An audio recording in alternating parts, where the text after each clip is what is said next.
Stephen A. Williams, president and founder of the creditrepairshop.com. And in today's video, we're going to talk about Supreme Court ruling. Consumers, you get one.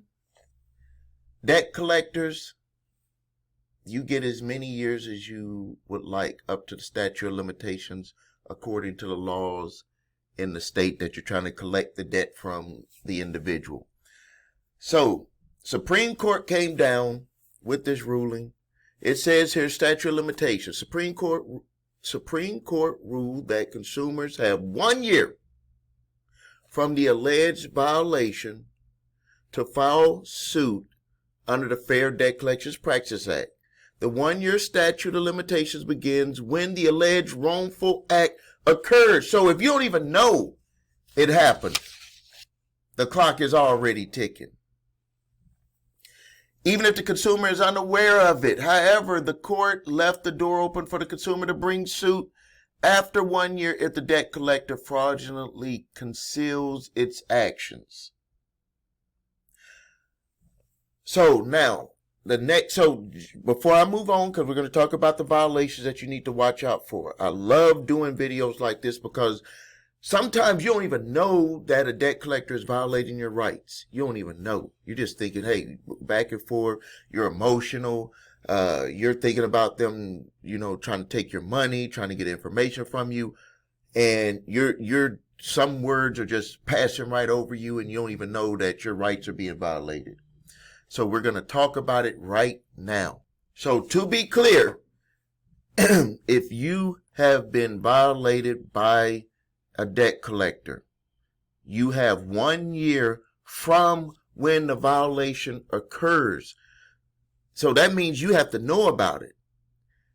If a debt collector is trying to come after you for any reason, even if they did violate, that's the crazy thing, even if they did violate your rights, depending on what state you live in, that's their statute of limitations clock. So now, let's talk about some of the things that you need to watch out for according to the Fair Debt Collections Practices Act, the FDCPA, a common list of issues that consumers have complained about when dealing with debt collectors.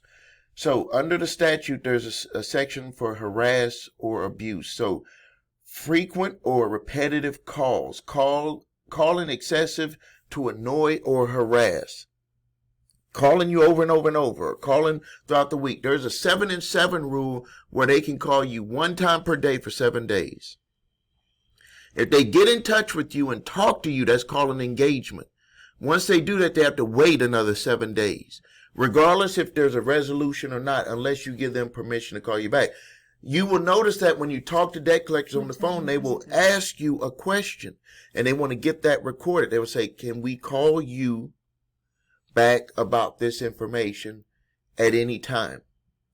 When I'm dealing with doing settlements for my clients, the debt collection company will ask me, they will say, can we call you at when I say any time, it's within business hours, but what they want to do is have the access to call if something isn't getting done or they got some information they want to update or whatever. They just want to make sure that they're not violating this section here. The next thing is abusive language, using profanity, insults, threatening tone. The key word is threatening tone. I just did a settlement for an individual in the state of Michigan. And in the state of Michigan, they have the debt collection attorneys have a grip. They have a grip on the system there for collecting debt. And the most commonly collected debt in the state of Michigan is auto debt. And the automobile finance companies, they have somehow gotten all of the laws in their favor to where when I've spoken to the attorney's offices and the individuals who are trying to collect auto repossession debt from individuals, they have an arrogance about them And the reason why they had the arrogance about them is because they know that there is nothing that's going to happen regarding some of the stuff that they say.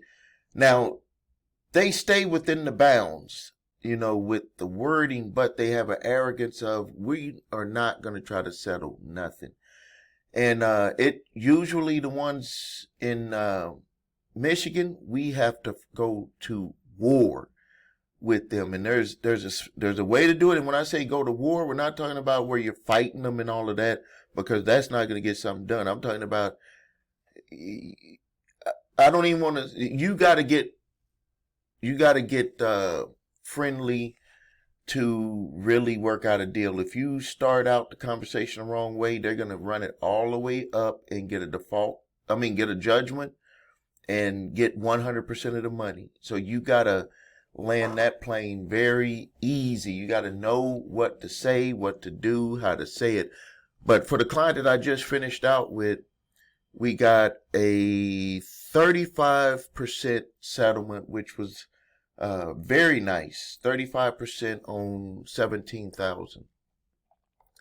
The next thing that they can't do is they cannot threaten public exposure, threaten to the public to disclose your debt.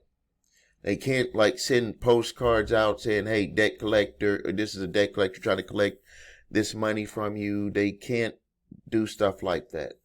The next thing is they can't misrepresent or use deception. They can't use false statements claiming an amount that you owe.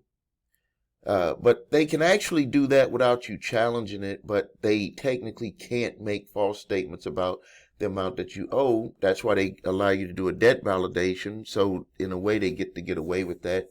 Pretend to be someone else just to get you on the phone.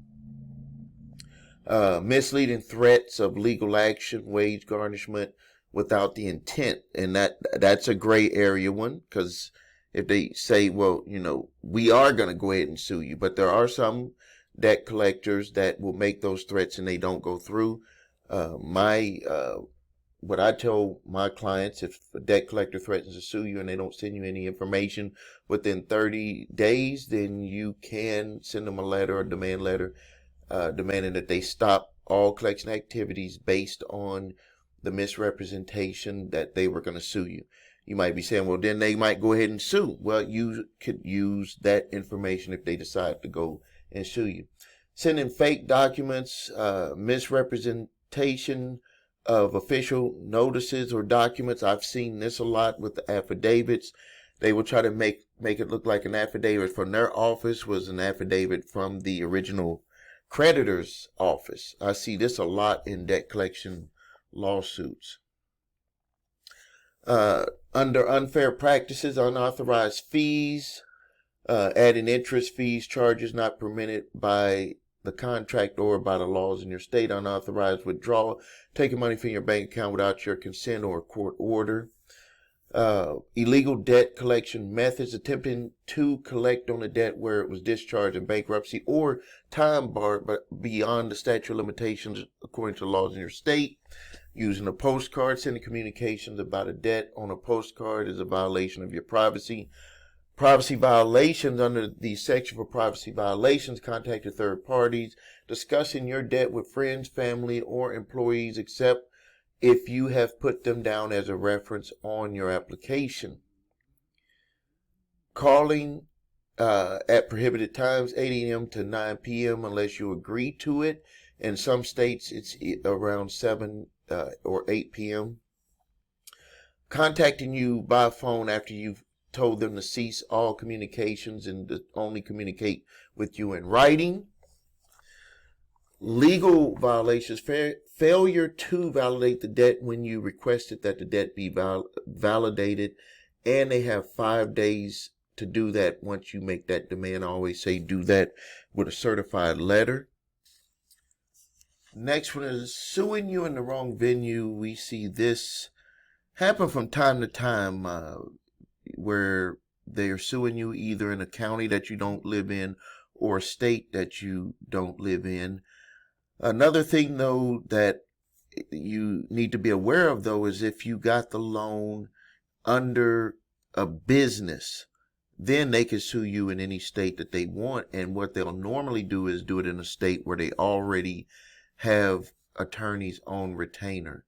So I see that a lot where people will say, well, I don't live in that state. I can't go there. I don't even live there.